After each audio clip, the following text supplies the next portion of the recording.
Hi, I'm Hilary Tackie, and I'm currently working on my PhD in the Department of Comparative Human Development at the University of Chicago. I study issues related to race, education, and the teaching experience.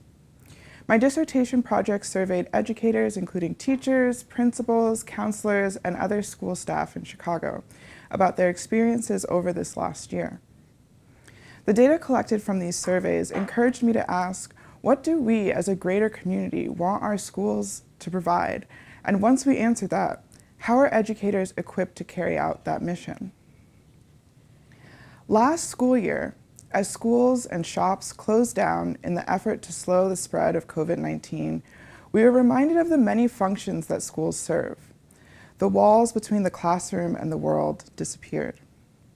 Children attended school from distracting spaces surrounded by siblings, newly unemployed parents, sick family members, grieving family members, and lost family members.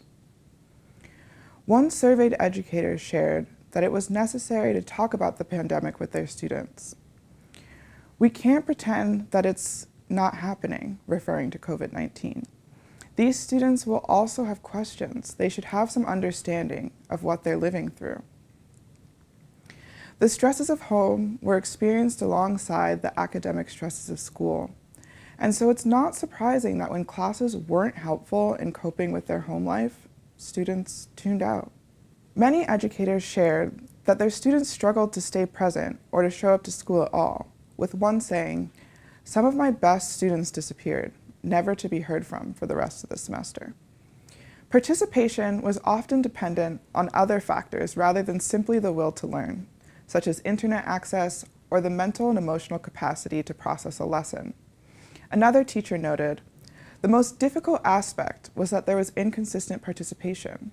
With those who participated daily, I was able to maintain open communication and support them academically and with social-emotional learning activities. Some students had families that lost family members, and I lost communication with them.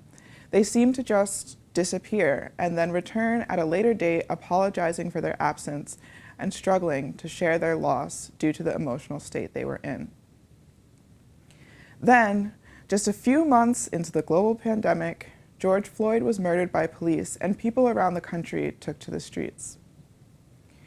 How do youth make sense of such chaos without guidance? I grew up in a diverse suburb where in my middle school there was a mural that depicted the desegregation of our small district. As kids, we talked about race amongst ourselves, we threw around racial stereotypes and epithets, while we read what we called race books, Toni Morrison, Richard Wright, Chinua Achebe. But the significance was mostly lost on us because our teachers rarely, if ever, explained why the text should matter to us. And I didn't learn the real racial history of my town until my senior year of high school. For example, I didn't know that in 1990, Philip Pannell, a 16-year-old black boy, had been shot by a white police officer. The incident, just like many police killings in the recent years, sparked protests and race riots in our suburb. After that came white flight, and as the school became majority students of color, our formerly renowned high school was soon seen as low-performing and unsafe. How different would our education have been if we were taught that context, if we had the language to question the way that things were, to understand why there was a black side of town rather than just accepting that as fact? These conversations, which would have prepared us for the ongoing national conversations around resources, equity, and access, especially as these issues have been highlighted by the pandemic, would have been emotional and political, both of which run counter to our traditional understanding of school. However, the history of public school suggests that schools are and have always been political devices. The U.S. public school system as we know it was initially established in the 1830s to provide white children with the skills necessary to become productive citizens. This meant teaching literacy, arithmetic, history, as well as morals. The objective was to produce a literate society that could effectively participate in the experiment of a representative democracy.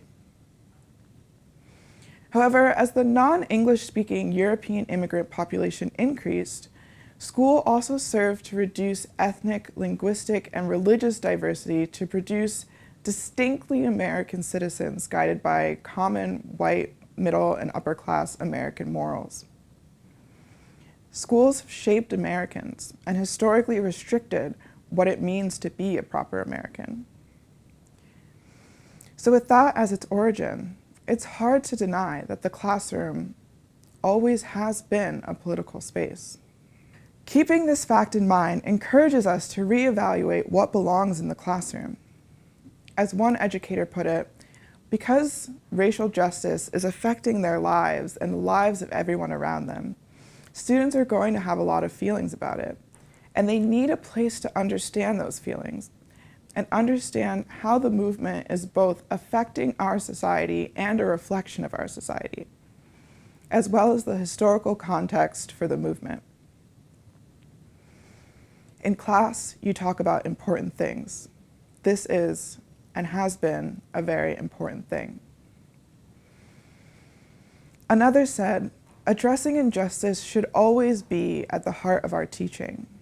As storytelling is at the core of humanity, it's important to use the classroom as a space where students have the opportunity to build community and empathy so they may work toward a just and inclusive society.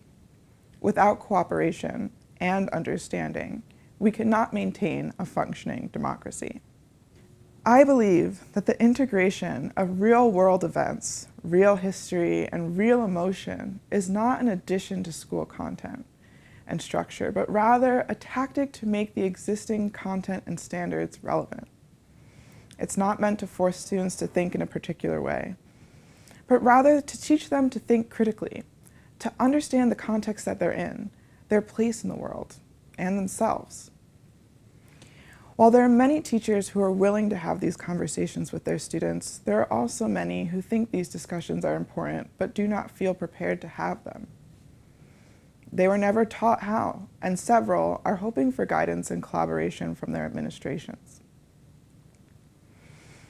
A white male teacher questioned, "I'm here for my students, and if they want to ask me questions, I will do my best to answer them. But as diverse as my school is, how do I approach the issue?" It's a tough question. We aren't taught how to have these conversations. So I'd like to thank teachers who are already having them with their students for their work and their passion. However, I stopped short of recommending that all teachers be required to have controversial or political conversations with their students tomorrow, or for some, ever. Instead, I will ask 3 things. 1, that we start by recognizing that the classroom is a political space. What students do or don't learn, the traits that are rewarded and those that are punished, are all results of political decisions that show the kinds of qualities we value as a nation and community.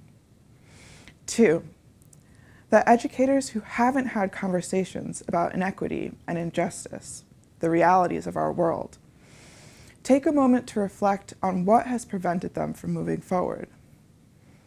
Are you afraid of causing controversy or stirring up emotion? Do you feel that you don't know enough? Do you not know how to integrate these conversations in with the standards you are required to meet? Who in your personal or professional network can you practice with? And what do you need to get there, and how can your community support you? And finally, 3, that we commend the work of students that are already doing the work to make sense of the struggle, inequality, and chaos that they see in the world around them. Youth are already having these conversations amongst themselves, but often without support. We all need to discuss the realities of our world in order to successfully enter it, participate in it, and help improve it. My hope is that by starting these conversations, schools can become places to interrogate where we are now, reveal the truths about how we got here, and then encourage healing and the imagination of something new and better. Thank you.